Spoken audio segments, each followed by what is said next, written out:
অর্থ এমন একটা জিনিস যেটা খুব প্রয়োজনীয়, আবার এই অর্থই এমন একটা জিনিস যে জিনিসটা যে কোনো সম্পর্ককে নষ্ট করে দিতে পারে।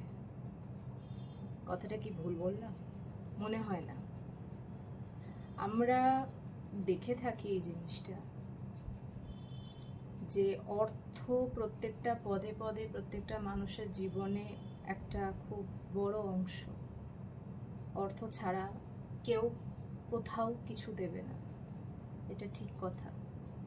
কিন্তু আবার এই অর্থই এমন একটা জিনিস যে জিনিসটা যে কোনো সম্পর্ককে নষ্ট করে দিতে দুবার ভাবে না।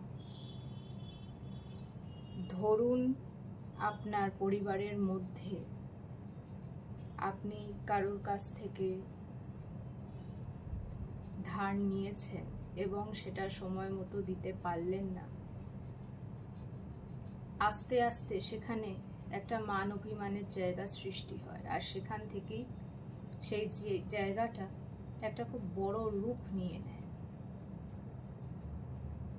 জানি না কতটা ঠিক বললাম, কিন্তু এটা আমি লক্ষ্য করে দেখেছি যে সম্পর্কের মধ্যে অর্থ যদি ঢুকে যায়, আর ঢুকবেও, কিছু করার নেই, কারণ কোথাও না কোথাও কেউ না কেউ কোনো না কোনো ক্ষেত্রে বিপদে পড়বে। তো পরিবারের মধ্যে একে অপরের পাশে থাকাটা খুবই জরুরি। তো সেই জায়গা থেকে এটা হবেই, কিন্তু অর্থের জন্য প্রচুর সম্পর্ক ভাঙতে দেখেছি।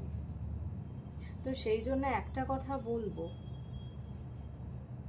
যে দুটো জিনিসকে আলাদা করে রাখতে শেখো। তার কারণ হচ্ছে সম্পর্ক কিন্তু তৈরি হতে অনেক সময় লেগে যায়, কিন্তু ভাঙতে বেশি সময় লাগে না। আর সেটা যদি অর্থের জন্য ভেঙে যায়, তার থেকে দুঃখজনক বোধ হয় আর কিছু নেই। তাই দুটোকে আলাদা রাখতে শেখো। যদি আমার কথার সঙ্গে কেউ এগ্রি করো, ডেফিনেটলি জানিও। আর সবাই সুস্থ থাকো, ভালো থাকো।